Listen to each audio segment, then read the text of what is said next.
세계가 발칵 뒤집혔습니다. 6만 명이 넘는 홈팬들 앞에서 토트넘이 0대3 대참패를 당한 겁니다. 심지어 리그 16위 노팅엄에게 말이죠. 리그 17위 토트넘 강등 확률 약 40%. 지난 시즌 유로파 우승팀이 2부 리그 강등 직전까지 내몰린 겁니다. 손흥민 이적 후 고작 반년 만에 벌어진 대참사였죠. 토트넘 현지 팬들은 폭발했습니다. 정작 늙었다던 손흥민은 미국 리그를 박살내고 있기 때문이죠. 이에 전문가들은 이렇게 결론을 냈습니다. 손흥민이 토트넘을 강팀처럼 보이게 만들었다. 전 세계가 주목한 토트넘 몰락의 진짜 이유, 지금 시작합니다. 2025년 8월 프리미어리그 역사상 전례 없는 자폭이 벌어졌습니다. 잉글랜드에서 가장 화려한 구장을 가진 빅클럽이 아시아 선수 단 한 명 때문에 5천억 원이 증발해버린 겁니다. 메인 스폰서 철수, 이적료 증발, 주가 폭락의 13경기 연속 무승까지 도대체 어떻게 이 지경이 됐을까요? 저부터 말씀드려야겠습니다. 모든 건 7월에 그 회의실에서 시작됐어요. 그 자리에서 제가 직접 그 선수의 목줄을 조였거든요. 저는 리처드 홉킨스, 토트넘 호스퍼의 최고 운영 책임자입니다. 지난 28년간 잉글랜드 축구 비즈니스의 최전선을 달려온 사람이에요. 숫자라면 누구에게도 뒤지지 않는다고 자부했죠. 그런 제가 그날 회의실 문을 열자마자 마주한 건 축구가 아니었습니다. 콜리어 CEO의 핏줄이 선 목덜미와 테이블 위에 집어던져진 PSR 중징계 서류였어요. 5천억 적자. 그 숫자가 눈에 꽂히는 순간 심장이 바닥으로 꺼지는 것 같았습니다. 그리고 그 자리에 한국에서 온 사람이 앉아 있었어요. 저는 그 사람의 이름조차 기억하지 않았습니다. 당장 이 구멍 못 메우면 넌 여기서 끝이야. 홉킨스, 콜리어가 서류 뭉치를 테이블에 내리치며 소리쳤습니다. 커피잔이 엎어졌어요. 갈색물이 파산 경고장 위로 번져나갔지만 아무도 닦지 않았습니다. 프리미어리그 재정 건전성 규정 위반, 승점 삭감, 최악의 경우 강제 매각, 서류에 적힌 문장 하나하나가 칼날이었어요. 콜리어의 침이 제 뺨까지 튀었지만 닦을 여유 따위 없었습니다. 등줄기로 식은땀이 흘러내렸어요. 문제는 이 아수라장이 벌어지는 회의실에 외부인이 있었다는 겁니다. 한국 측 대리인이었어요. 프리시즌 마케팅 미팅이라는 이름으로 초대한 사람이었습니다. 단순한 일정 조율이나 하러 온 줄 알았겠죠. 그런데 문을 열고 들어서자마자 콜리어의 비명과 날아다니는 서류를 정면으로 맞닥뜨린 겁니다. 우리 구단의 치부가, 재정 파탄의 민낯이 그 사람 눈앞에서 적나라하게 벗겨지고 있었어요. 저는 그때 그걸 신경 쓸 정신이 아니었습니다. 아니, 솔직히 말하면 신경 쓸 필요가 없다고 판단했어요. 한국에서 온 실무자 한 명이 뭘 어쩌겠습니까? 프리미어리그 간판 앞에서는 모두가 고개를 숙이는 게 이 바닥의 질서였으니까요. 저는 콜리어의 고함이 끝나기도 전에 이미 머릿속에서 계산을 끝냈습니다. 5천억을 메울 방법은 하나뿐이었어요. 아시아 시장에서 쥐어짜는 겁니다. 저는 재킷 안주머니에서 미리 준비한 계약서를 꺼냈습니다. 인사 한마디 없이 한국 측 대리인 앞으로 다가갔어요. 테이블 위로 계약서를 밀어넣었습니다. 손흥민 주급 50% 삭감, 아시아 전역 초상권, 전액 구단 귀속, 줄줄이 적힌 조건들이었어요. AIA와 금호타이어의 다음 시즌 후원금 1,500억 원, 내일 오전까지 구단 계좌로 선납해 주시면 됩니다.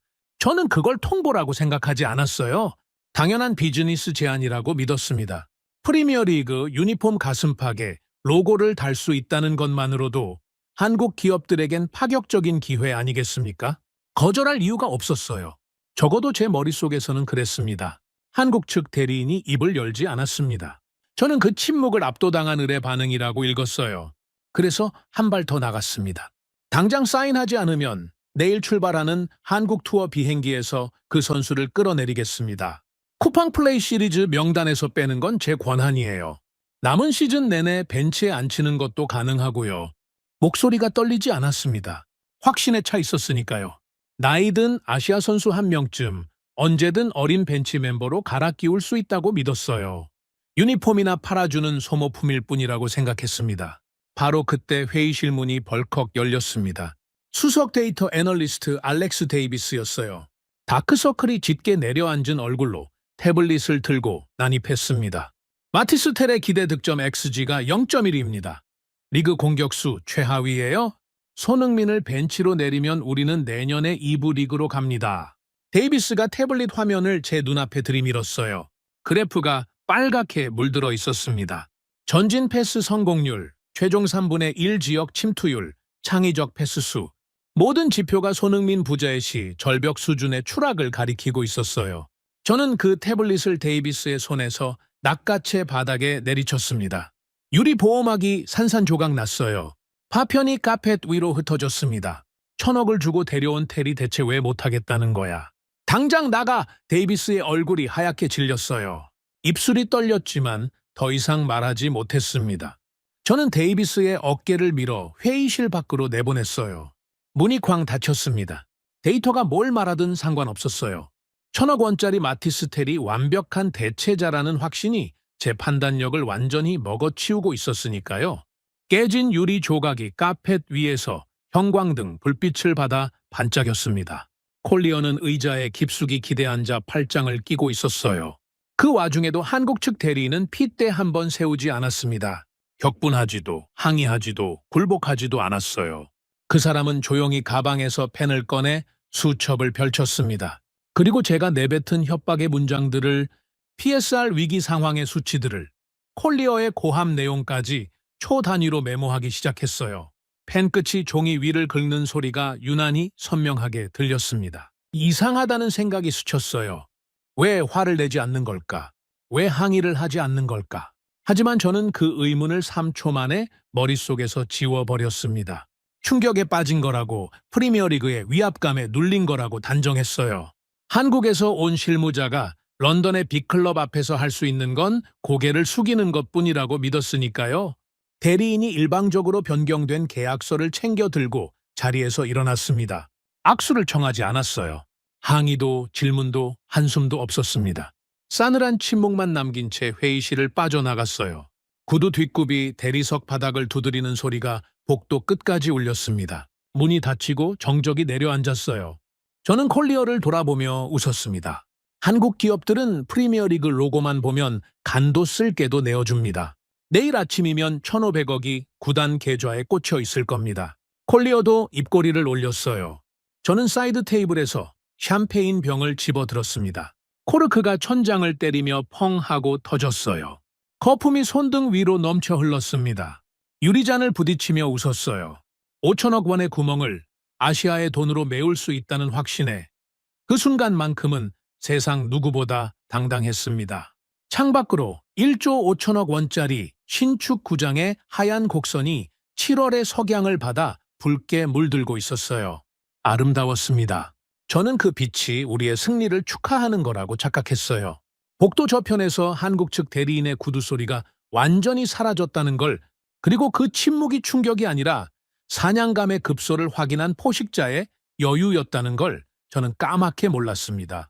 한국 측 대리인이 회의실을 빠져나간 다음 날, 저는 아주 기분 좋은 아침을 맞았습니다. 런던의 7월은 드물게 쾌청했어요.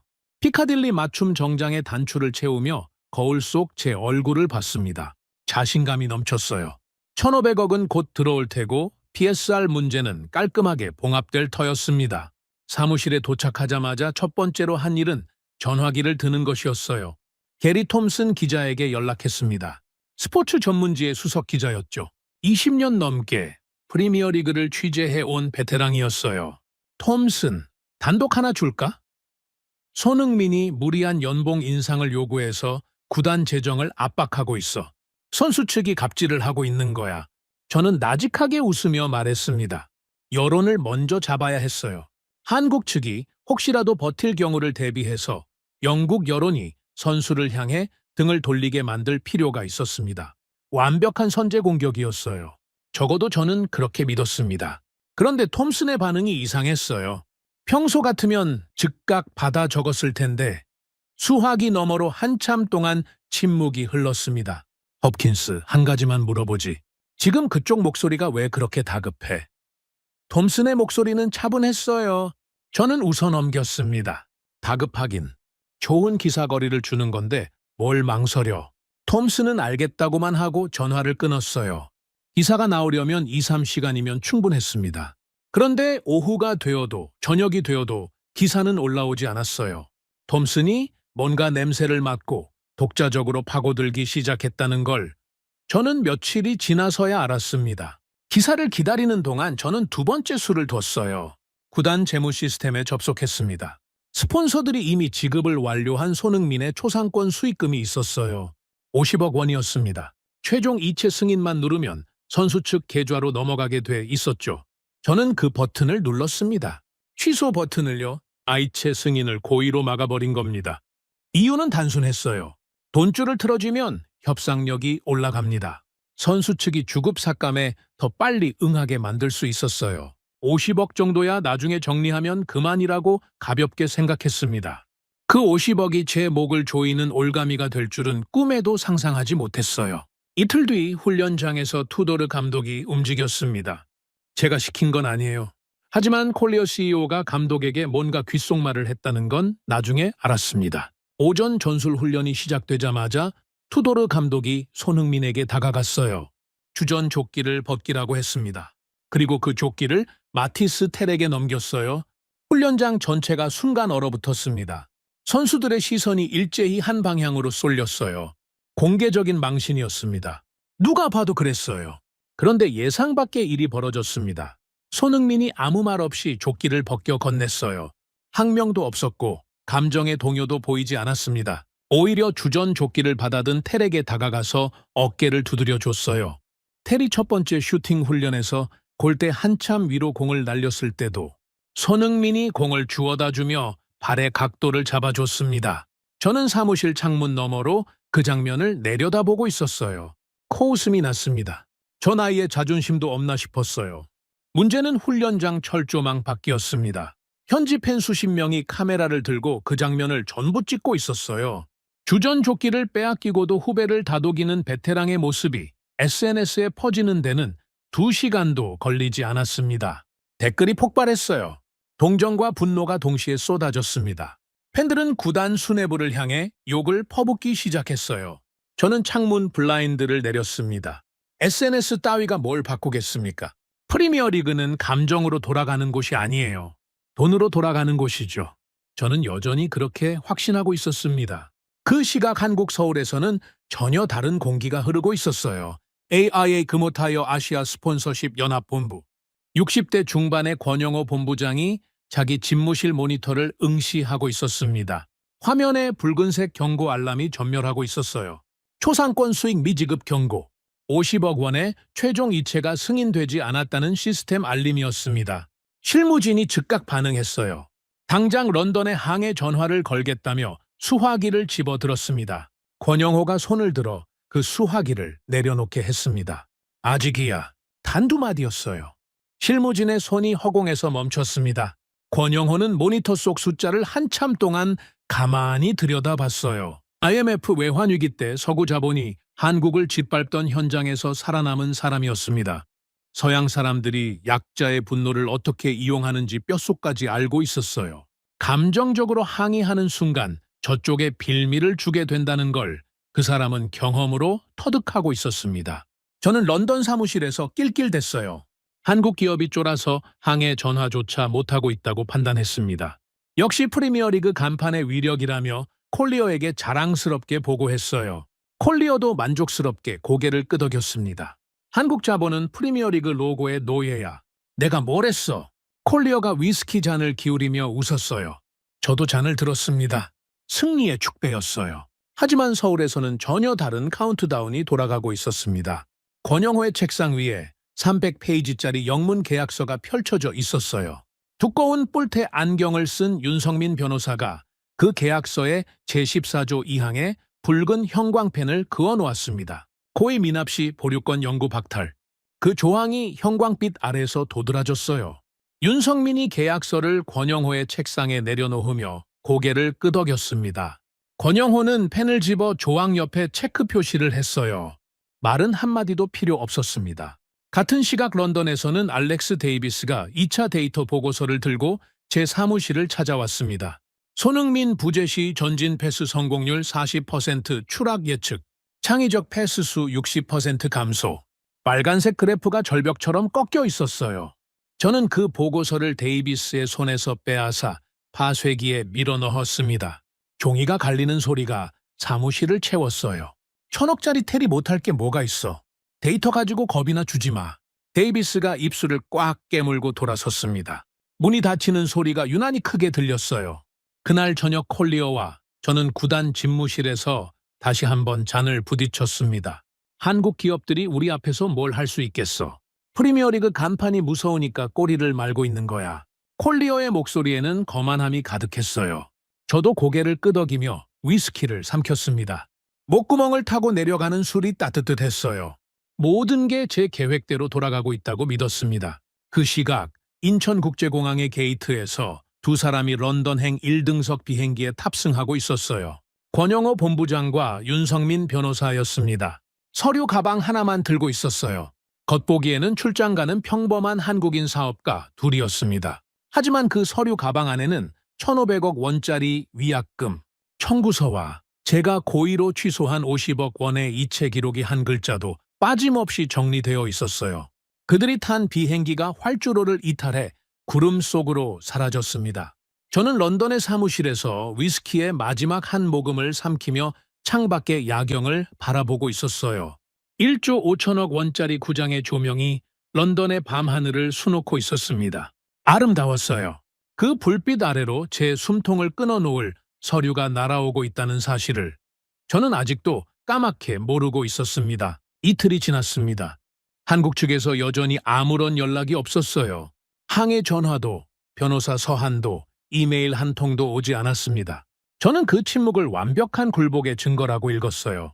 프리미어리그 간판의 무게가 한국 기업의 등뼈를 부러뜨린 거라고 확신했습니다. 그래서 그날 아침 콜리어 CEO와 함께 차기 시즌 아시아 투어 예산안을 짜며 한껏 들떠 있었어요. 회의실 화이트보드에 숫자를 적어 나가는 콜리어의 손놀림이 경쾌했습니다. 서울, 도쿄, 상하이. 도시 이름 옆에 뜯어낼 스폰서 금액을 빼곡하게 채워 넣었어요. 서울에서 최소 200억은 더 뽑을 수 있어. 한국 기업들은 우리 엠블럼만 보면 지갑을 열거든. 콜리어가 마커 뚜껑을 딸깍 닫으며 만족스럽게 웃었습니다. 저도 의자에 깊숙이 기대앉아 팔짱을 꼈어요. 아시아 시장은 우리의 ATM이었습니다. 필요할 때 가서 뽑으면 되는 거였어요. 한 번도 거절당한 적이 없었으니까요. 그때 회의실 문이 열렸습니다. 비서가 고개를 들이밀며 한국 측 방문객이 도착했다고 알렸어요. 저는 코웃음을 쳤습니다. 드디어 왔구나. 7월 말에 계약서를 들고 갔던 그 만만한 실무자가 사인이 찍힌 계약서를 들고 읍소하러 온 거라고 생각했어요. 콜리어도 마커를 내려놓으며 입꼬리를 올렸습니다. 한국 사람들은 역시 예의가 바르군. 직접 와서 사인을 하다니. 콜리어가 넥타이를 매만졌어요. 저도 재킷 단추를 채우며 자리에서 일어났습니다. 문이 완전히 열렸습니다. 그런데 들어선 사람이 달랐어요. 7월에 봤던 그 조용한 실무자가 아니었습니다. 짙은 회색 정장에 구형 몽블랑 만년필을 가슴 주머니에 꽂은 60대 남자가 앞장서 들어왔어요. 그 뒤로 두꺼운 뿔테 안경의 300페이지는 좋게 돼 보이는 서류 뭉치를 양팔에 하는 또 다른 남자가 따라 들어왔습니다. 두 사람의 표정이 얼음장이었어요. 인사가 없었습니다. 미소도 없었어요. 회의실 공기가 순간적으로 3, 4도는 내려간 것 같았습니다. 저는 그제서야 뭔가 잘못됐다는 걸 직감했어요. 실무자가 아니라 본부장급이 직접 온 겁니다. 당황했지만 티를 내면 안 됐어요. 저는 억지 미소를 만들어 올리며 황급히 다가갔습니다. 오른손을 내밀었어요. 아, 멀리서 오셨군요. 리처드 홉킨스입니다. 환영합니다. 최대한 여유로운 목소리를 짜냈지만 제 손이 허공에 떠 있었습니다. 앞장선 남자가 제 손을 보지도 않았어요. 시선 한번 주지 않고 제 옆을 지나쳤습니다. 바람이 스쳤어요. 짙은 회색 정장에서 냉기가 뿜어져 나오는 것 같았습니다. 허공에 뜬 제 손이 어색하게 내려왔어요. 콜리어가 화이트보드 앞에서 눈을 동그랗게 뜨고 저를 봤습니다. 저도 콜리어를 봤어요. 둘 다 상황을 읽지 못하고 있었습니다. 그 남자는 테이블 중앙으로 걸어갔어요. 의자를 빼지도 않았습니다. 서서 가방을 열더니 두꺼운 서류 뭉치를 꺼냈어요. 공! 테이블 위에 내려놓는 소리가 회의실 벽에 부딪혀 울렸습니다. 콜리어가 미세하게 움찔했어요. 저도 몰랐습니다. 그 소리가 제 심장에 직접 와 박힐이라는 걸요. 서류 표지가 눈에 들어왔습니다. 붉은 명조체로 인쇄된 제목이었어요. 초상권 수익 미지급에 따른 스폰서십 전면 철회 및 FA 자격 획득 통보서. 한 글자 한 글자가 선명했습니다. 저는 그 제목을 2번 읽었어요. 세 번째 읽을 때 무릎에 힘이 빠지는 걸 느꼈습니다. 스폰서십 전면 철회, FA 자격 획득. 이 두 문장이 동시에 뜻하는 바를 제 머리가 처리하는데 몇 초가 걸렸어요. 뒤에 서 있던 뿔테 안경의 남자가 앞으로 나왔습니다. 윤성민이라고 자신을 소개했어요. 국제 스포츠 분쟁 전문 변호사라고 했습니다. 서류 뭉치의 첫 장을 넘기며 기계적인 목소리로 말하기 시작했어요. 토트넘 호스퍼 구단은 계약서 제14조 2항에 명시된 초상권 수익금 50억 원의 최종 알체를 고의로 취소했습니다. 이는 정당한 사유 없는 수익금 미지급에 해당합니다. 윤성민의 목소리에는 감정이 단 1%도 섞여 있지 않았어요. 법정에서 판결문을 읽는 것처럼 건조했습니다. 체불 금액 50억 원의 즉시 입금과 구단 공식 채널을 통한 공개 사과문 게재를 요구합니다. 제 얼굴이 불그락푸르락해졌습니다. 심장이 미친 듯이 뛰기 시작했어요. 이건 완전히 예상 밖이었습니다. 실무자가 사인을 하러 온 게 아니라 본부장과 변호사가 칼을 들고 온 겁니다. 저는 테이블을 쾅 내리쳤어요. 커피잔이 덜그럭 소리를 냈습니다. 이건 일방적인 협박이고 명백한 계약 위반입니다. 프리미어리그의 파트너에게 이런 식으로 통보하는 건 비즈니스 관례에 어긋나요. 목소리가 갈라졌습니다. 제가 원한 건 위험이었는데 나온 건 비명에 가까운 고함이었어요. 한국 측은 눈썹 하나 까딱하지 않았습니다. 권영호라고 자신을 밝힌 짙은 회색 정장의 남자가 저를 정면으로 응시했어요. AIA 금호타이어 아시아 스폰서십 연합 총괄 본부장이라고 했습니다. 얼굴에 주름이 깊었지만 눈빛은 얼음처럼 투명했어요. 제가 테이블을 내리치며 소리를 질렀는데도 표정의 근육이 1mm도 움직이지 않았습니다. 저는 그때 처음으로 등줄기가 서늘해지는 걸 느꼈어요. 권영호가 왼쪽 손목에 차고 있던 시계를 천천히 풀기 시작했습니다. 스위스제 기계식 시계였어요. 가죽 밴드가 손목에서 벗겨지는 소리가 또렷하게 들렸습니다. 저는 그 행동의 의미를 이해하지 못했어요. 권영호가 시계를 서류 뭉치 위에 가만히 올려놓았습니다. 초침이 째깍째깍 돌아가는 소리가 조용한 회의실을 가득 채웠어요. 권영호가 제 눈을 똑바로 들여다봤습니다. 핏발이 선 제 눈과 얼음 같은 권영호의 눈이 정면으로 부딪혔어요. 기한은 정확히 48시간입니다. 권영호의 목소리는 나지막했어요. 고함을 지르지 않았습니다. 위협적인 제스처도 없었어요. 하지만 그 한마디가 회의실의 온도를 영하로 끌어내렸습니다. 체불된 50억 원이 48시간 안에 입금되지 않으면 1,500억 메인 스폰서 계약은 소멸됩니다. 권영호가 서류 위에 시계를 가리켰어요. 초침이 째깍거리고 있었습니다. 단 1초라도 늦으면 자비는 없습니다. 회의실의 공기가 완전히 얼어붙었습니다. 콜리어가 화이트보드 앞에서 마커를 쥔 차의 돌처럼 굳어 있었어요. 아시아 투어 예산안이 빼곡하게 적힌 화이트보드가 등 뒤에서 비웃듯 빛나고 있었습니다. 30분 전까지만 해도 서울에서 200억을 더 뽑겠다고 낄낄대던 사람이 지금은 입술이 파랗게 질려 마커 뚜껑도 닫지 못하고 있었어요. 저는 재킷 주머니에 손을 넣었습니다. 주먹이 떨리고 있었어요. 28년 경력에서 이런 상황은 처음이었습니다. 프리미어리그의 최고 운영 책임자가 한국에서 날아온 두 사람에게 제압당하고 있었어요. 그것도 고함 한 번 지르지 않는 사람들에게요. 권영호의 목소리는 여전히 나직했고 윤성민은 펜을 돌리며 무표정하게 서 있었습니다. 그 여유가 더 무서웠어요. 분노하는 적은 대응할 수 있습니다. 하지만 웃지도 화내지도 않는 적에게는 무슨 말을 해야 할지 알 수가 없었어요. 권영호와 윤성민이 가방을 집어들었습니다. 악수를 청하지 않았어요. 추가 설명도 없었습니다. 들어올 때처럼 차갑게 회의실을 빠져나갔어요. 문이 닫혔습니다. 정적이 내려앉았어요. 테이블 위에는 붉은 명조체, 서류 뭉치와 째깍거리는 시계만 남아 있었습니다. 저는 그 시계의 초침을 멍하니 내려다봤어요. 째깍, 째깍, 째깍. 48시간이 이미 줄어들기 시작했습니다. 콜리어가 마커를 바닥에 떨어뜨렸어요. 딸깍 소리가 났습니다. 저는 서류의 첫 페이지를 펼쳐봤어요. 조항의 번호들이 빼곡했습니다. 윤성민이 붉은 형광펜으로 밑줄을 그어놓은 곳마다 우리 구단의 약점이 정확하게 꿰뚫려 있었어요. 손이 떨려서 페이지를 넘기기가 어려웠습니다.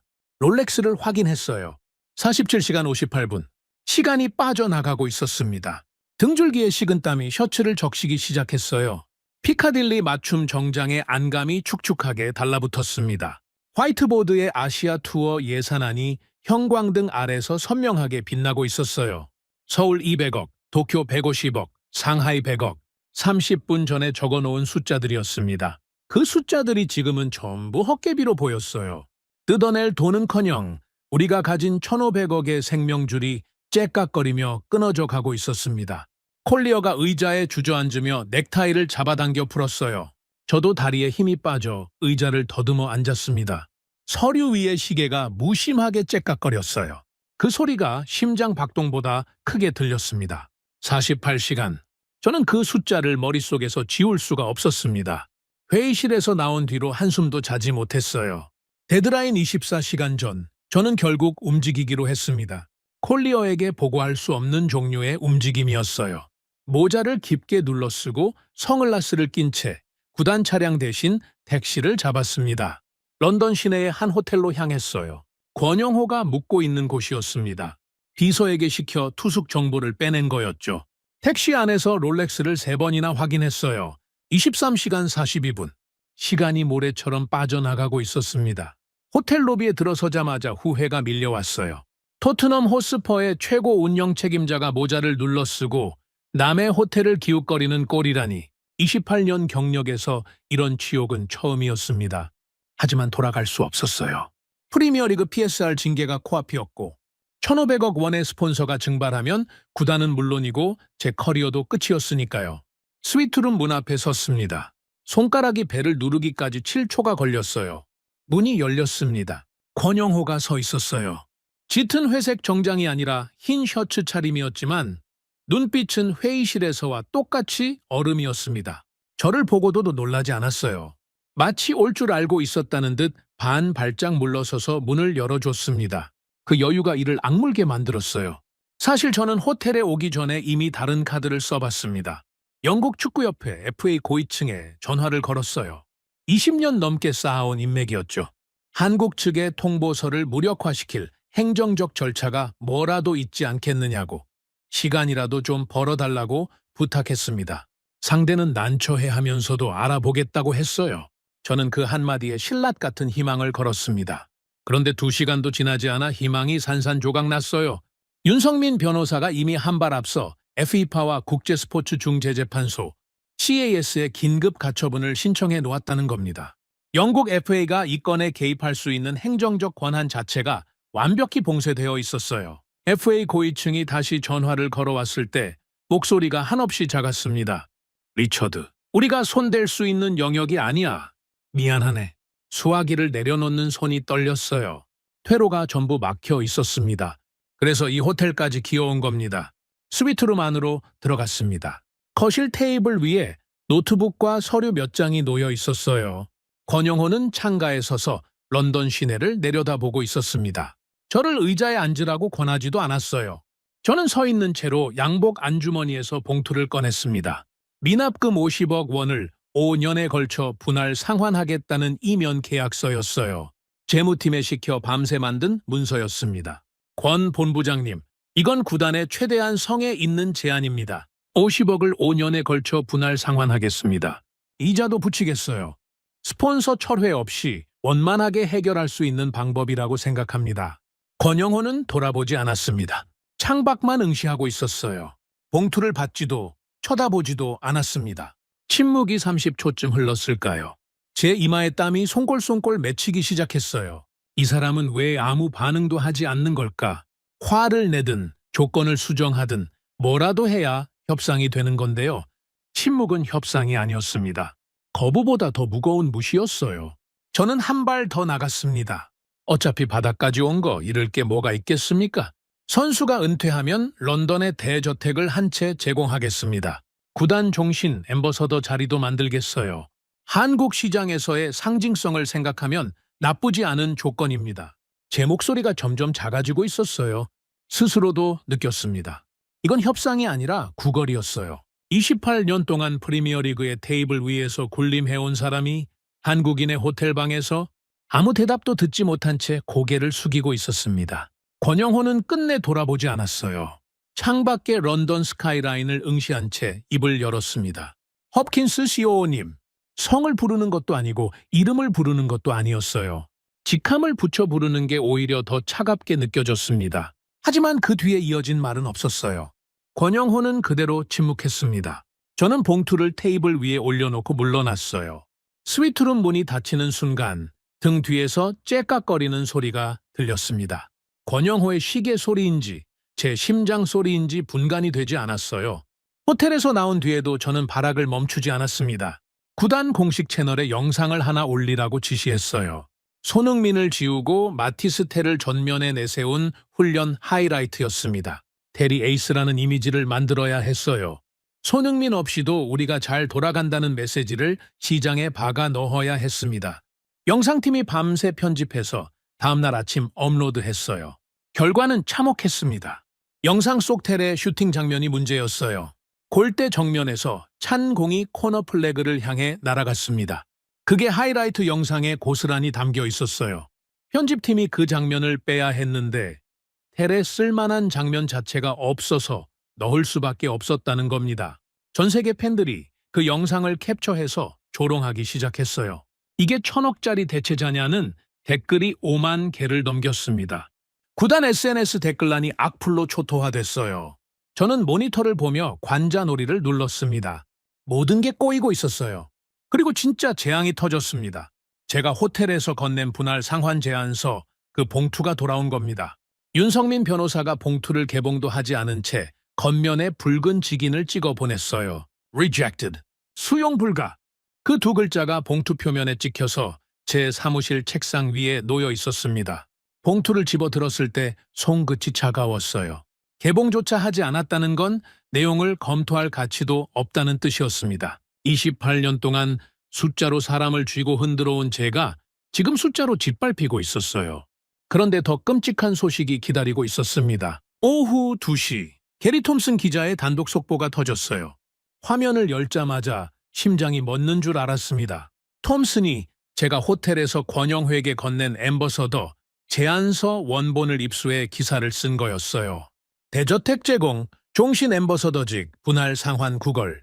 수뇌부의 추악한 이중성이 영국 전역에 까발려졌습니다. 톰슨이 어떻게 그 문서를 손에 넣었는지는 뻔했어요.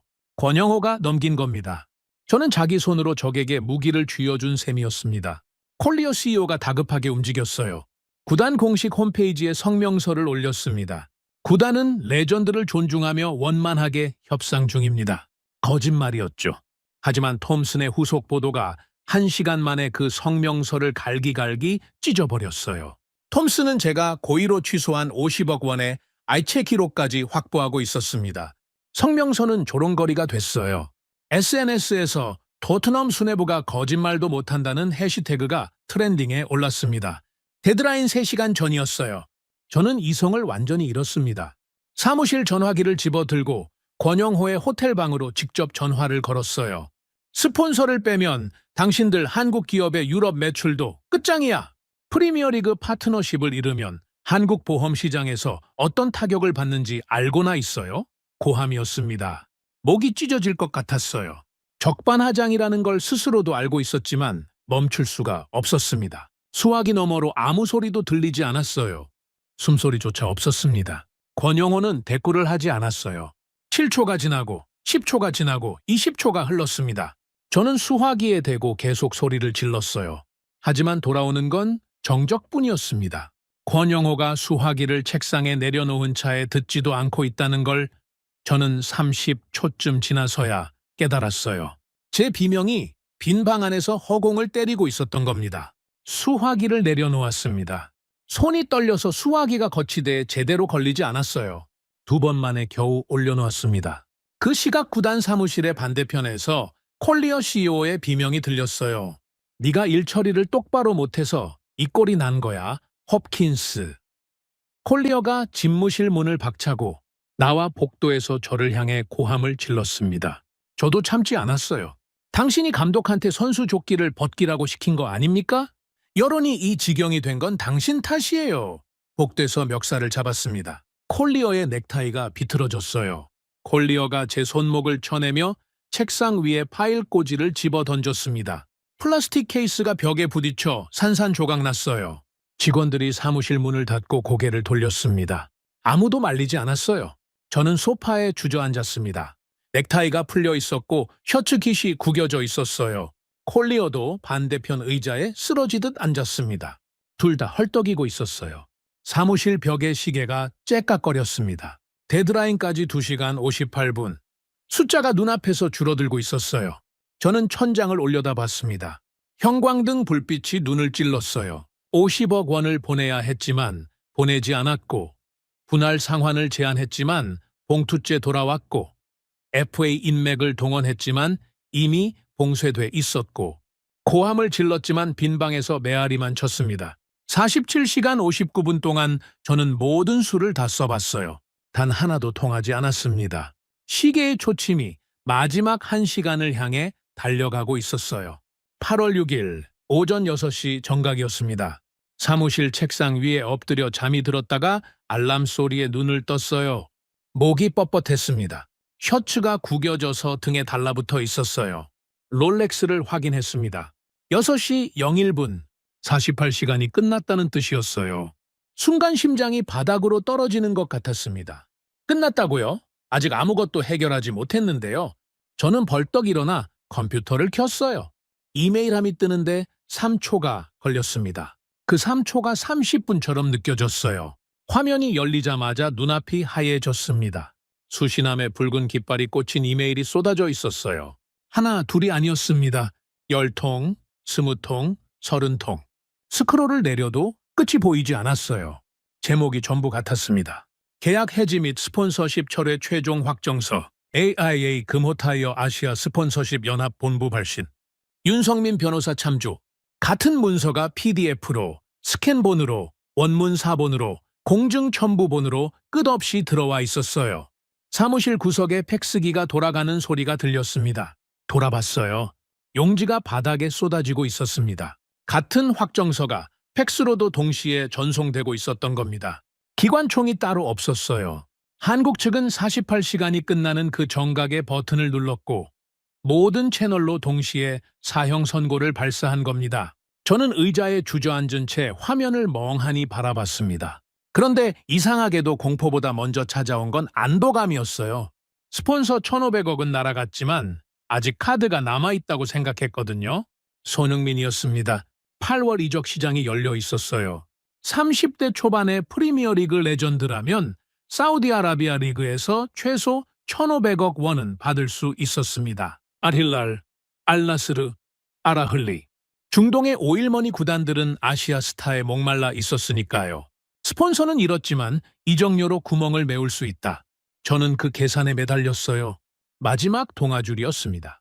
그때 사무실 전화기가 울렸습니다. 비서가 화상회의 연결 요청이 들어왔다고 알렸어요. 한국 측이었습니다. 권영호 본부장이 직접 화상통화를 걸어온 거였어요. 저는 순간 망설였습니다. 받아야 하나, 이미 스폰서는 날아갔는데 뭘 더 하겠다는 걸까? 하지만 받지 않을 수 없었어요. 콜리어 CEO가 이미 제 뒤에 서 있었거든요. 새벽부터 사무실에 나와 있었던 모양이었습니다. 얼굴이 부어 있었어요. 받아! 당장 콜리어의 목소리가 갈라져 있었습니다. 화면이 켜졌습니다. 권영호의 얼굴이 나타났어요. 호텔 스위트룸 배경이었습니다.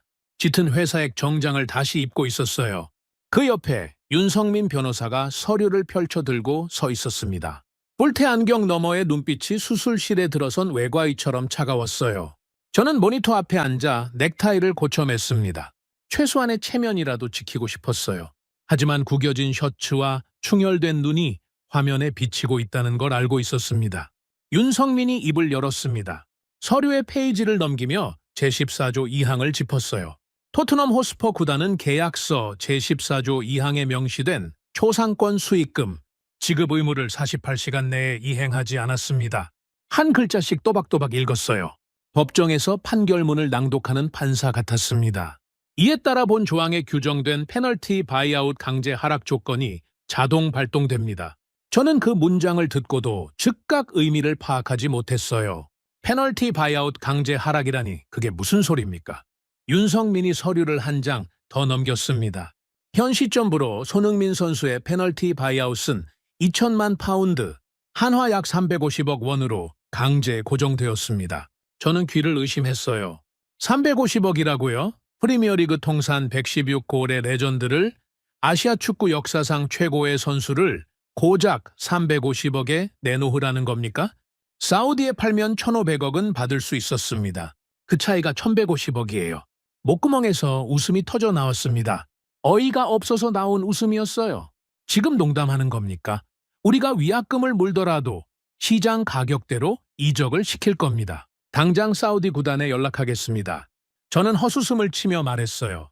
아직 협상의 여지가 있다고 믿었습니다. 바이아웃이 350억으로 고정됐다 해도 사우디 구단과 별도 협상을 벌여 추가 이적료를 얹으면 되는 거 아니겠습니까? 적어도 제 머릿속에서는 그랬어요. 윤성민이 서류를 덮었습니다. 안경을 밀어 올리며 카메라를 정면으로 봤어요. 홉킨스 CEO님, 한 가지 더 있습니다. 그 한 가지 더라는 말에 등줄기가 서늘해졌어요. 윤성민의 입에서 그 말이 나올 때마다 상황이 악화됐거든요. 제14조 2항 단서 조건에 따라 바이아웃 강제, 하락과 동시에 타 구단 이적 승인 권한은 오직 선수 본인에게만 귀속됩니다. 구단의 이적 거부권은 소멸되었습니다. 윤성민의 목소리는 여전히 기계적이었어요. 감정이 1%도 섞여 있지 않았습니다. 이적 승인 권한이 선수에게 귀속된다. 이 말의 의미를 제 머리가 처리하는데 5초가 걸렸어요. 사우디에 팔 수 없다는 뜻이었습니다. 어디에 팔지를 구단이 결정할 수 없다는 뜻이었어요. 350억짜리 헐값 바이아웃을 누가 지불하든 그 선택은 선수의 손에 달려 있었습니다. 저는 1,500억을 벌 수 있다고 생각했어요. 그런데 벌 수 있는 최대치가 350억으로 잘렸고 그 350억마저 언제, 어디로, 누구에게 갈지를 구단이 통제할 수 없게 된 겁니다. 안면 근육이 굳는 걸 느꼈어요. 왼쪽 눈꺼풀이 미세하게 경련을 일으키기 시작했습니다. 멈출 수가 없었어요. 콜리어가 제 뒤에서 비명을 질렀습니다. 지금 당장 50억 보내. 재무팀 수동 입금해. 빨리! 콜리어가 옆자리 직원의 키보드를 빼앗아 엔터키를 연타했어요. 50억을 보내면 조항 발동을 되돌릴 수 있다고 생각한 겁니다. 하지만 48시간은 이미 끝났어요.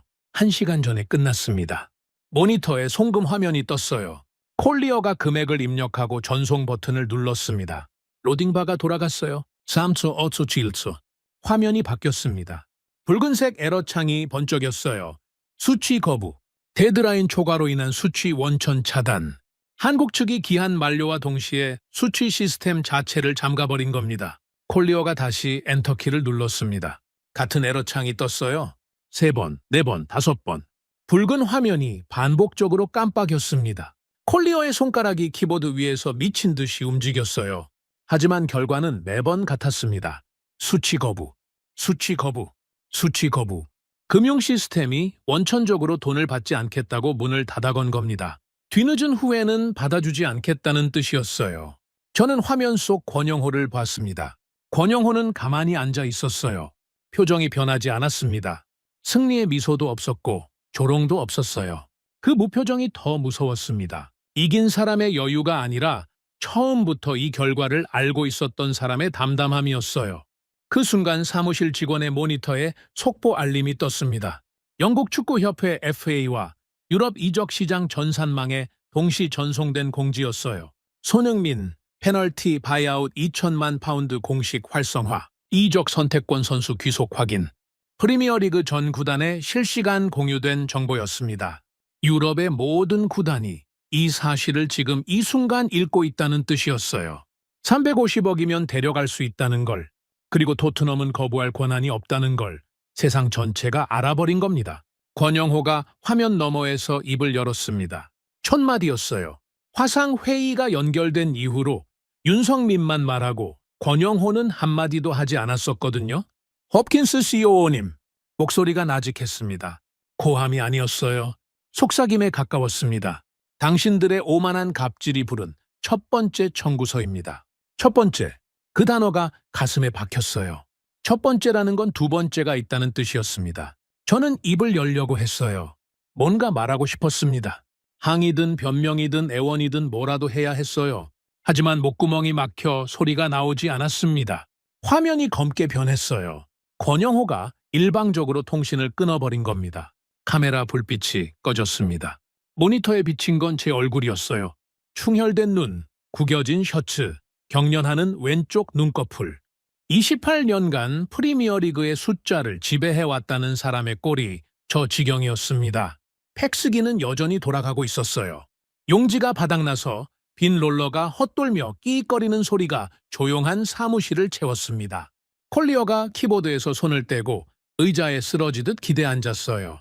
아무 말도 하지 않았습니다. 저도 말이 나오지 않았어요. 모니터의 붉은 에러 창만이 규칙적으로 깜빡이고 있었습니다. 수치 거부, 수치 거부, 수치 거부.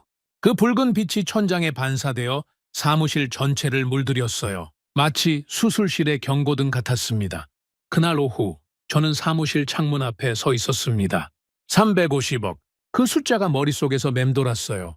1,500억을 벌 수 있다고 믿었는데 350억짜리 헐값 바이아웃이 세상에 공개된 겁니다. 하지만 저는 아직 한 가지 위안을 붙들고 있었어요. 이적 선택권이 선수에게 넘어갔다 해도 30대 초반의 아시아 선수가 프리미어리그 밖에서 갈 곳이 어디 있겠습니까? 사우디는 바이아웃만 내면 데려갈 수 있지만 선수 본인이 중동 리그를 원하겠어요? MLS는 은퇴 리그에 가깝고 분데스리가나 라리가에서 350억을 선뜻 쓸 구단은 없었습니다. 결국 런던에 남는 게 최선이라는 걸 깨닫고 삭감된 주급이라도 받아들이며 고개를 숙일 거라고 계산했어요. 나이든 아시아 선수가 갈 곳은 없다. 저는 그 오만한 확신에 마지막 희망을 걸었습니다. 오후 2시 비서가 사무실 문을 두드렸어요. 훈련장에서 연락이 왔습니다. 손흥민 선수가 라커룸에서 짐을 싸고 있답니다. 저는 코웃음을 쳤습니다. 짐을 싸봐야 갈 데가 없을 텐데 허세를 부리는 거라고 판단했어요. 2, 3일 지나면 에이전트가 연락해 올 겁니다. 조건을 조금 올려달라고 구걸하겠죠. 그때 살짝 양보하는 척하면서 원래 계획대로 밀어붙이면 되는 거였어요. 그런데 비서의 다음 말에 손이 멈췄습니다. 훈련장 밖에 사람들이 모이고 있다고 합니다. 수천 명이요. 저는 창문으로 다가갔어요. 사무실에서는 훈련장이 직접 보이지 않았습니다. 보안 카메라 화면을 켰어요. 모니터에 뜬 광경에 눈을 의심했습니다. 훈련장 정문 밖에 사람들이 줄을 서 있었어요. 수십 명이 아니었습니다.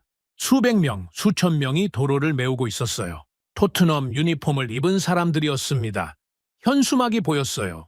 영문이었지만 카메라 화각으로는 글씨가 잘 보이지 않았습니다. 보안팀에 확인을 지시했어요. 3분 뒤 답이 왔습니다. 현수막에는 이렇게 적혀 있었어요. 돈에 미친 사기꾼들, 당장 물러나라. 저를 향한 말이었습니다. 콜리어를 향한 말이기도 했어요. 심장이 쿵 내려앉았지만 티를 내지 않았습니다. 팬들이 뭘 안다고? SNS에서 주워들은 소문으로 흥분하고 있는 거겠죠. 저는 모니터를 끄려다가 손을 멈췄어요. 화면 속에서 무언가 움직이고 있었거든요. 훈련장 정문이 열리고 있었습니다. 검은색 차량 한 대가 천천히 나왔어요. 뒷좌석 창문이 내려져 있었습니다. 손흥민이 앉아 있었어요. 라커룸에서 짐을 싼 지 10분도 지나지 않았다고 했습니다. 미련이라고는 한 톨도 없는 깔끔한 퇴장이었어요. 차가 정문을 빠져나가는 순간 양쪽에 도열해 있던 팬들이 일제히 기립 박수를 쳤습니다. 보안 카메라의 소리는 잡히지 않았지만 화면 속 사람들의 손바닥이 하늘을 향해 올라갔다 내려오는 게 선명하게 보였어요. 어떤 사람은 유니폼 소매로 눈물을 닦고 있었습니다. 마크 스티븐스라는 이름이 보안 보고서에 적혀 있었어요. 토트넘 구장 근처 펍의 주인이자 30년 차 골수팬, 팬 트러스트 대표를 맡고 있는 사람이었습니다. 그 사람이 팬들의 맨 앞줄에 서서 차를 향해 손을 흔들고 있었어요. 차가 시야에서 사라진 뒤에도 팬들은 흩어지지 않았습니다. 오히려 더 모여들었어요. 현수막이 하나 더 펼쳐졌습니다. 홉킨스 아웃, 콜리어 아웃, 보드진 전원 사퇴. 저는 모니터를 껐어요. 볼 필요가 없었습니다. 아니, 보고 싶지 않았습니다. 콜리어에게 전화를 걸었어요. 팬들이 난리입니다. 경기장 보안을 강화해야 합니다. 콜리어의 대답은 짧았어요. 그딴 건 네가 알아서 해. 나는 VIP석에서 경기를 볼 거야. 프리시즌 마지막 친선 경기가 3시간 뒤에 예정돼 있었습니다. 경기장에 도착했을 때 공기가 달랐어요. 평소 프리시즌 경기는 축제 분위기였습니다. 가족 단위 관중이 핫도그를 먹으며 여유롭게 구경하는 자리였어요. 그런데 그날은 관중석에서 웅궁거리는 소리가 경기장 구조물을 타고 올라왔습니다. VIP 룸에 들어서자 콜리어가 먼저 와 있었어요. 넥타이를 풀어 헤친 차에 소파에 앉아 있었습니다. 저도 옆자리에 앉았어요. 유리창 너머로 잔디가 내려다 보였습니다. 선수들이 워밍업을 하고 있었어요.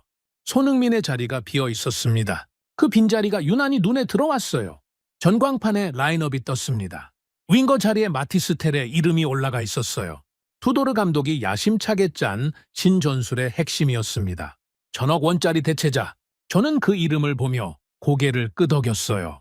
텔이 증명해 줄 겁니다. 손흥민 없이도 우리가 돌아간다는 걸 보여주면 팬들의 분노도 이적 시장의 충격도 시간이 지나면 가라앉을 거였어요. 킥오프 휘슬이 울렸습니다. 텔이 왼쪽 윙에서 공을 받았어요. 첫 터치가 길었습니다. 수비수에게 공이 넘어갔어요? 괜찮다고 생각했습니다. 긴장한 거겠죠. 두 번째 기회가 왔어요. 하프라인에서 패스를 받은 텔이 드리블을 시도했습니다. 두 번째 터치에서 발이 꼬였어요. 공이 터치라인 밖으로 굴러나갔습니다. 관중석에서 한숨이 터져 나왔어요. 세 번째, 네 번째 볼터치도 마찬가지였습니다. 패스가 연결되지 않았어요. 손흥민이 있던 자리에서 출발하던 전진 루트가 텔에게서는 시작조차 되지 않았습니다. 공격이 중앙에서 막혀 서고 윙에서 돌파가 없으니 측면이 죽었어요. 10분도 지나지 않아 팀 전체의 공격 형태가 무너졌습니다. 모라의 성이 파도에 쓸려 내려가듯 빠르게 처참하게 붕괴했어요. 전반 15분이었습니다. 상대 수비수가 큰 실수를 했어요. 백패스가 짧았습니다. 골키퍼가 공을 잡지 못하고 허둥댔어요. 공이 페널티 에어리어 안에서 텔의 발 앞으로 굴러왔습니다. 골키퍼가 자빠져 있었어요. 골대가 텅 비어 있었습니다. 노마크 찬스였어요. 관중석이 숨을 죽였습니다. VIP 룸에서 저도 소파 끝자락을 움켜쥐었어요. 들어가기만 하면 됐습니다. 빈 골대를 향해 굴리기만 하면 되는 거였어요. 텔이 왼발을 휘둘렀습니다. 공이 솟구쳤어요. 골대 위로, 한참 위로, 하늘을 향해 포물선을 그렸습니다. 관중석 3층에 앉은 아이가 받을 수 있을 것 같은 높이였어요. 홈런볼이었습니다. 텔이 중심을 잃고 잔디 위에 주저앉았어요. 4만 명 관중의 입에서 동시에 탄식이 쏟아졌습니다. 그리고 곧바로 야유가 터져 나왔어요. VIP룸 유리창까지 울릴 만큼 거센 야유였습니다.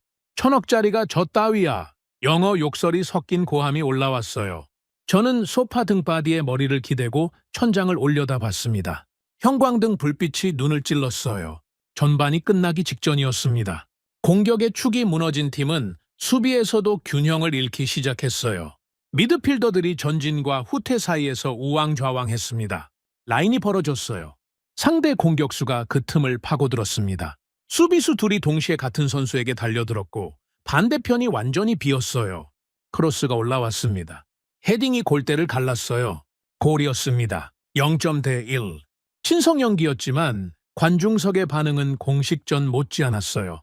야유와 욕설이 뒤섞여 경기장 전체를 뒤흔들었습니다. 구단 보드진을 향한 분노였어요. VIP룸 문이 벌컥 열렸습니다. 알렉스 데이비스가 태블릿을 들고 서 있었어요. 7월 말에 제가 바닥에 내리쳐 깨뜨린 것과 같은 모델이었습니다. 새로 산 거였어요. 화면에는 실시간 경기 데이터가 떠 있었습니다. 데이비스의 다크서클이 더 짙어져 있었어요. 그 충혈된 눈으로 저를 똑바로 봤습니다. 시즌이 시작되면 우리는 2부 리그로 갑니다. 데이비스의 목소리가 떨리지 않았어요. 7월에 회의실에서 소리칠 때와는 달랐습니다.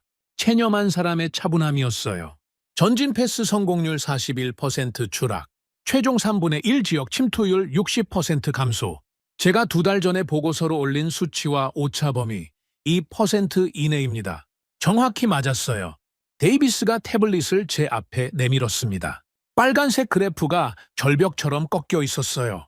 7월에 파쇄기에 갈아버린 그 데이터와 똑같은 모양이었습니다. 저는 태블릿을 치우지 않았어요.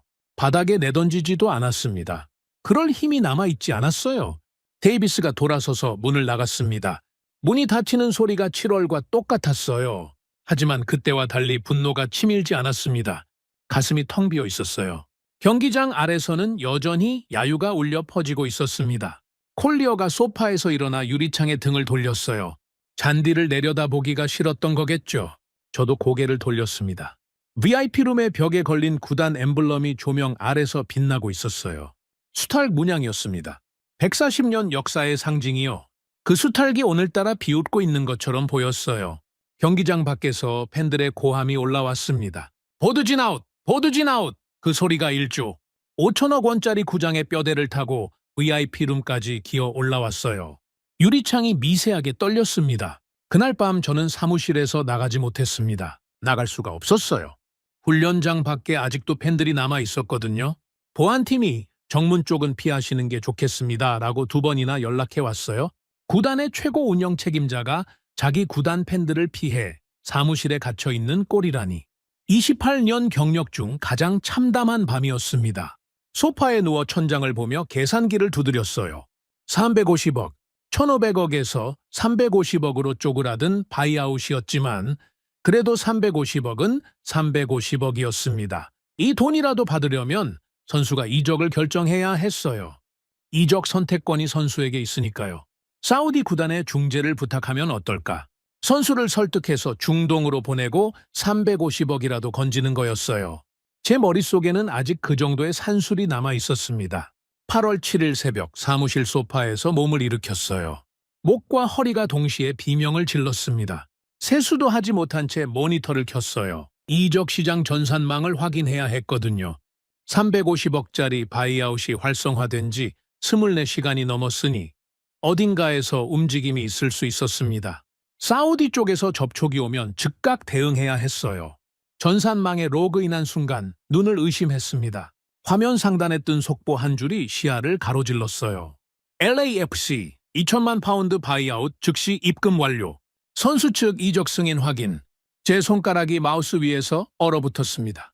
LAFC, 로스앤젤레스 FC, 미국 MLS. 저는 그 이름을 2번 읽었어요. 세 번째 읽을 때 의자 등받이가 뒤로 밀렸습니다. 중동이 아니었어요. 유럽도 아니었습니다. 미국이었어요. 그것도 이적 시장의 변방이라고 무시해왔던 MLS의 구단이 바이아웃 공시 후 단 3시간 만에 2천만 파운드를 현금으로 이체해버린 겁니다. 손이 떨렸어요. 키보드를 잡으려는데 손가락이 제대로 움직이지 않았습니다. 콜리어에게 전화를 걸었어요. 신호음이 6번 울린 뒤에야 받았습니다. LAFC가 바이아웃을 입금했습니다. 제 목소리가 갈라졌어요. 수화기 너머로 콜리어의 숨소리가 멈추는 게 들렸습니다. 3초간 침묵이 흐르고 콜리어가 내뱉은 말은 욕설 한마디뿐이었어요. 전화가 끊겼습니다. 오전 10시 런던 도심의 한 호텔 컨퍼런스룸에서 기자회견이 열렸습니다. 저는 가지 않았어요. 갈 수 없었습니다. 사무실 모니터로 생중계를 봤어요. 화면에 미국인 남자가 나타났습니다. 넥타이를 매지 않은 차림이었어요. 짙은 남색 재킷에 오픈 칼라 셔츠. 브래들리 헌트, LAFC 공동 구단주였습니다. 월스트리트 출신의 억만장자라고 했어요. 그 사람이 마이크를 잡았습니다. 입꼬리가 올라가 있었어요. 승리자의 여유가 화면을 통해서도 느껴졌습니다. 런던의 멍청한 보드진이 차버린 황금알을 우리 미국 자본이 MLS 역대 최고 이적료로 주워 담았습니다. 헌트의 영어는 뉴욕 억양이었어요. 거칠고 직설적이었습니다. 기자들이 웃었어요. 카메라 플래시가 터졌습니다. 솔직히 고맙습니다. 토트넘 보드진에게요. 프리미어리그 역사상 최고의 아시아 선수를 2천만 파운드에 내놓다니 크리스마스가 8월에 온 줄 알았어요. 기자석에서 다시 웃음이 터졌습니다. 저는 모니터 앞에서 주먹을 쥐었어요. 손톱이 손바닥에 파고들었습니다. 헌트가 계속 말했어요. 선수에게는 MLS 역대 최고 대우를 약속했습니다. 연봉, 초상권, 자유. 모든 것을요. 백지수표입니다. 기자회견장이 술렁이었어요. 백지수표라는 단어가 전 세계 스포츠 미디어의 헤드라인을 장식하기까지 15분도 걸리지 않았습니다. 기자회견이 끝난 직후 사무실 팩스기가 다시 돌아가기 시작했어요. 이번에는 다른 문서였습니다. AIA 생명 본사 발신, 유니폼 메인 로고 즉각 철거 통보서. 저는 팩스 용지를 집어들었어요. 글씨가 흔들려서 잘 읽히지 않았습니다. 아니, 제 손이 떨려서 종이가 흔들리고 있었던 거였어요. 2027년부터 후원을 축소하겠다던 AIA가 축소가 아니라 즉각 철회로 선회한 겁니다. 위약금 단일 파운드도 없이 오늘부로 로고를 내리라는 통보였어요. 팩스가 멈추지 않았습니다. AIA 철회에서 뒤를 이어 권영호가 보낸 최종 확정서가 쏟아져 나왔어요. AIA 금호타이어 1,500억 스폰서십 전면 철회 확정. 용지 부족 알람이 울렸습니다. 종이가 바닥나서 팩스기가 끼익거리며 멈췄어요. 비서가 새 용지를 넣자마자 다시 인쇄가 시작됐습니다. 같은 문서가 복수의 채널로 동시에 전송되고 있었어요. 마치 선고문을 읽고 또 읽는 것처럼. 오후가 되자 경기장에서 실시간 중계가 시작됐습니다. 스카이스포츠 카메라였어요. 구장 외벽의 대형 전광판에서 AIA 로고가 꺼지는 장면이 전파를 탔습니다. 하얀 불빛이 차례로 소등되며 AIA 세 글자가 사라졌어요. 구단 스토어에 걸려있던 유니폼에서도 가슴팍에 로고가 떼어졌습니다. 점원이 가위로 접착 패치를 뜯어내는 장면이 클로즈업으로 잡혔어요. 스카이 스포츠 앵커가 나직하게 말했습니다. 토트넘 호스퍼의 유니폼에서 메인 스폰서 로고가 실시간으로 철거되고 있습니다. 프리미어리그 역사상 전례 없는 장면입니다. 저는 모니터를 끄지 못했어요. 끌 수 없었습니다. 눈을 떼는 순간 현실이 아니라고 부정할 여지가 생길까봐 차라리 똑바로 보는 게 나았어요. 금호 타이어가 뒤를 이었습니다. 타이어 공급 및 공식 파트너십 즉시 백지화. 영국 시장 전체에서 토트넘과 관련된 모든 물리적 자금줄을 잘라버렸어요. 구단 훈련장에 납품하던 차량용 타이어까지 수거해 간다는 통보가 왔습니다. 손흥민을 따라 미국 시장 진출을 계획하던 다국적 후원사들이 줄줄이 빠져나가기 시작했어요. 일본의 스포츠 음료 브랜드, 동남아의 통신사, 호주의 도박업체. 하나둘이 아니었습니다. 계약 해지 통보가 이메일로 팩스로 전화로 동시다발적으로 쏟아졌어요. 그리고 그 후원사들의 다음 행선지가 전부 같았습니다. LAFC. 선수가 간 곳으로 돈이 따라갔어요. 당연한 수순이었습니다. SNS가 폭발했습니다. 토트넘 공식 계정의 팔로워 수가 실시간으로 줄어들고 있었어요. 수백만 명이 언팔로우 버튼을 누르고 LAFC 계정으로 이동했습니다. 아시아 팬들이 먼저 빠졌어요. 한국, 일본, 중국, 동남아. 토트넘을 팔로우했던 이유가 손흥민이었으니까요. 선수가 떠나자 팬도 떠났습니다. 디지털 엑소더스라는 표현이 SNS 트렌딩에 올랐어요. 팔로워 수 그래프가 절벽처럼 꺾여 내려갔습니다. 알렉스 데이비스가 보여줬던 전진 패스 성공률 그래프와 똑같은 모양이었어요. 모든 지표가 같은 방향을 가리키고 있었습니다. 아래로. 오후 5시. 게리 톰슨 기자의 폭탄이 터졌습니다. 단독 보도였어요. 제목이 화면에 뜨는 순간 심장이 멈추는 줄 알았습니다. 토트넘 수뇌부, 수천억대 악성 재정 적자 은폐 의혹, 장부 원본 입수. 톰슨이 제 금고에 있던 재정 장부 원본을 어디서 구했는지는 모르겠어요. 아니, 짐작은 같습니다. 내부자였겠죠. 구단 안에서 누군가 톰슨에게 자료를 넘긴 겁니다. 배가 침몰하기 시작하면 쥐부터 빠져나가는 법이니까요. 기사에는 마티스 텔의 영입에 투입된 1,000억 원의 내역, 프리미어리그 PSR 위반 경위, 한국 스폰서 체불 전모가 소수점 단위까지 낱낱이 적혀 있었어요. 영국 토크스포츠 방송이 정규 편성을 취소하고 긴급 특보를 띄웠습니다. 진행자가 테이블을 두드리며 구단 수뇌부의 무능을 조롱했어요. 프리미어리그 역사상 이렇게 화려하게 자폭한 구단이 있었습니까? 이건 경영이 아니라 자살 행위입니다. 패널들이 고개를 저었습니다. 전직 선수, 축구 에이전트, 재무 분석가 모두가 한 목소리로 수뇌부를 매장했어요. 다음 날 아침 런던 증권거래소가 열리자마자 재앙이 닥쳤습니다. 토트넘 모기업의 주가가 개장과 동시에 수직으로 꺾였어요. 매도 물량이 쏟아졌습니다. 5분 만에 15%가 빠졌어요. 서킷 브레이커가 발동되며 거래가 정지됐습니다. 사무실 전화기가 미친 듯이 울려댔어요. 유럽 주요 은행에서 걸려오는 전화였습니다. 마진콜. 대출 상환 독촉이었어요. 담보 가치가 하락했으니 추가 증거금을 납부하거나 즉시 상환하라. 기계적인 은행원의 목소리가 수화기 너머로 반복됐습니다. 콜리어의 핸드폰도 쉴 새 없이 울렸어요. 콜리어가 전화기를 책상 서랍에 집어넣고 서랍을 닫아버렸습니다. 진동음이 서랍 안에서 웅궁거렸어요. 저는 사무실 의자에 앉아 양손으로 얼굴을 감쌌습니다. 손바닥 사이로 모니터에 붉은 숫자가 보였어요. 주가 그래프, 스폰서 이탈 목록, SNS 팔로워 감소 곡선. 모든 화면이 붉은색이었습니다. 열흘 전 이 사무실에서 샴페인을 터뜨리며 웃었던 기억이 떠올랐어요. 한국 기업은 프리미어리그 로고의 노예라고 낄낄댔던 목소리가 제 귓속에서 메아리 쳤습니다. 그 웃음이 지금은 비수가 되어 가슴에 박혀 있었어요. 1조 5천억 원짜리 구장의 지붕 위로 8월의 태양이 내리쬐고 있었습니다. 그 햇빛 아래에서 우리의 모든 것이 녹아내리고 있었어요. 7개월이 지났습니다. 2026년 3월 23일. 저는 토트넘 호스퍼 경기장 최고층 VIP 룸에 앉아 있었어요. 같은 자리, 같은 소파, 같은 유리창이었습니다. 하지만 창밖으로 보이는 풍경은 8월과 완전히 달랐어요. 관중석이 비어 있었습니다. 아니, 비어 있다는 표현은 정확하지 않았어요. 왔다가 떠날 준비를 하고 있었습니다. 6만 석 규모의 경기장에 관중이 앉아 있긴 했지만 함성이 없었어요. 응원가도 북소리도 깃발도 보이지 않았습니다. 장례식장에 모인 조문객들처럼 무거운 침묵만 깔려 있었어요. 리그 13 경기 연속 무승이었습니다. 구단 140년 역사에서 한 번도 기록된 적 없는 참담한 숫자였어요. 순위표에서 토트넘의 이름은 17위에 붉게 칠해져 있었습니다. 강등권이었어요.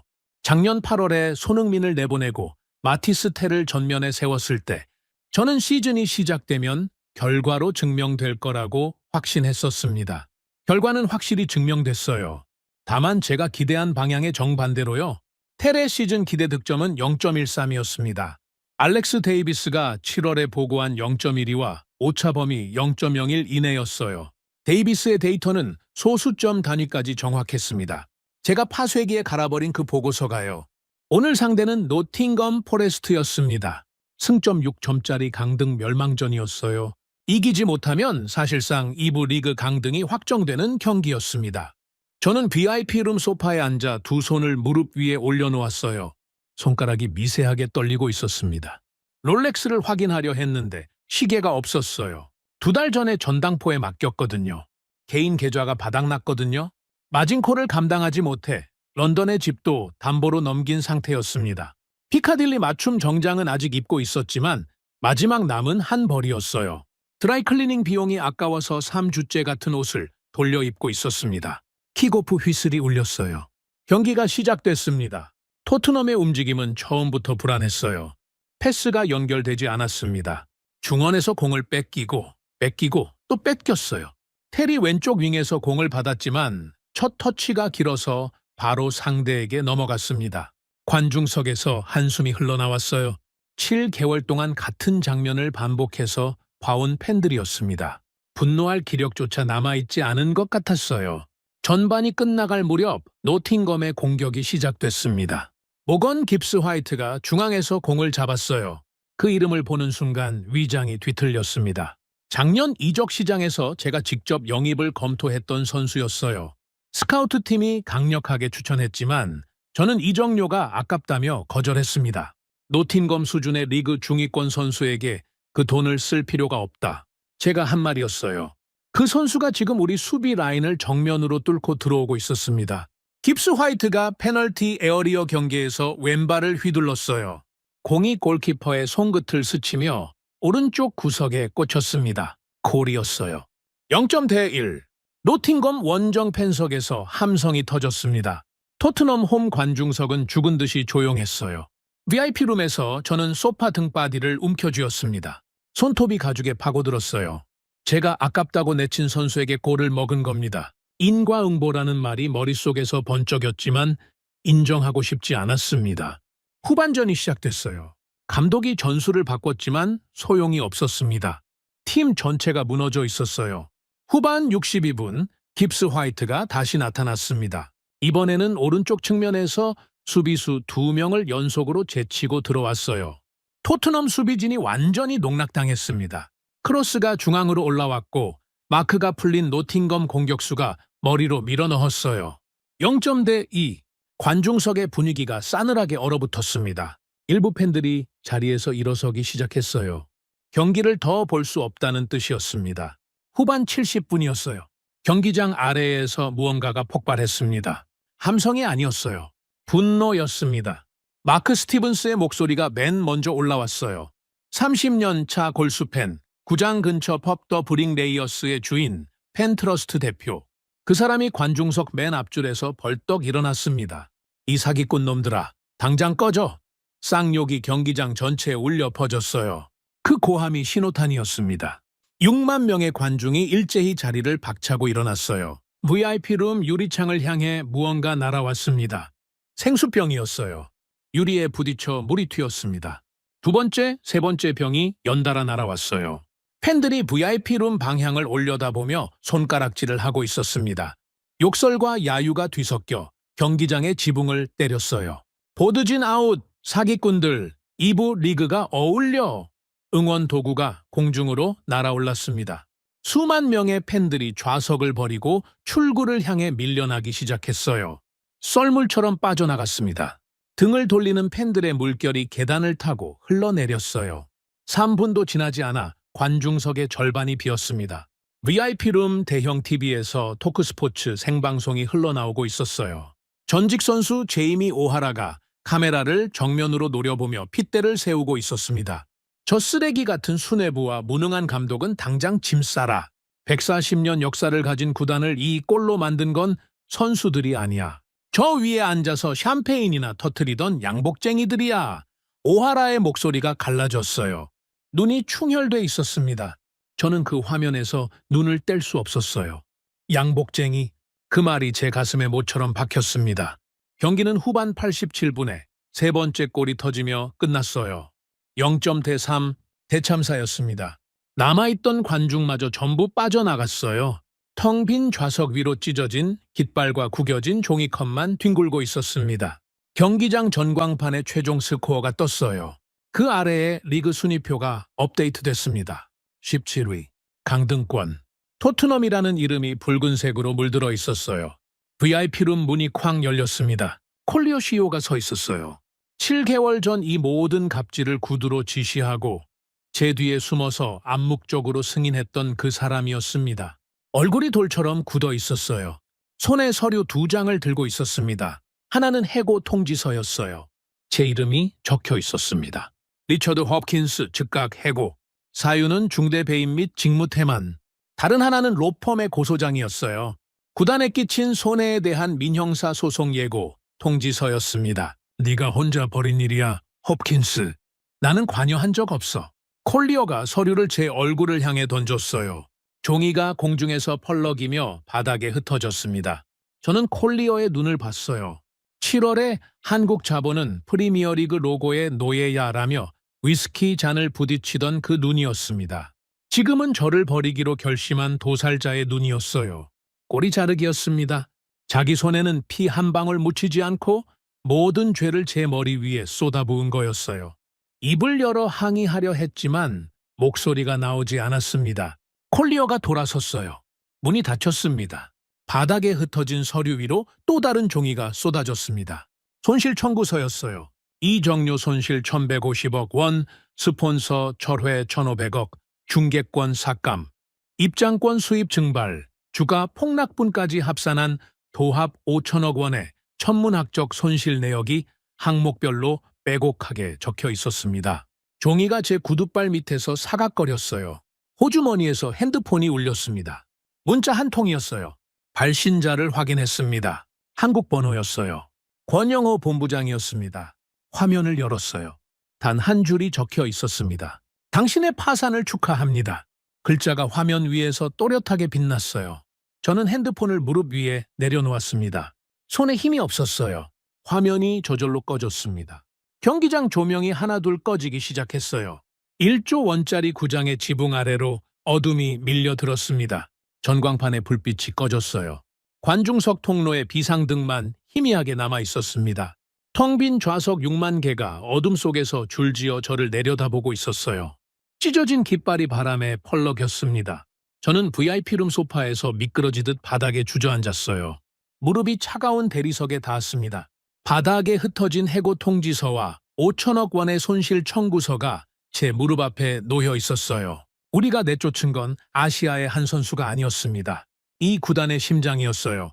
140년 역사를 지탱하던 기둥이었습니다. 5천억 원짜리 거대한 기둥을 저는 알량한 자존심과 치졸한 숫자 노름으로 제 손으로 부러뜨린 겁니다. 경기장의 마지막 조명이 꺼졌어요. 어둠이 VIP룸을 완전히 집어삼켰습니다. 저는 그 어둠 속에서 두 손으로 얼굴을 감싸고 소리 없이 울었어요.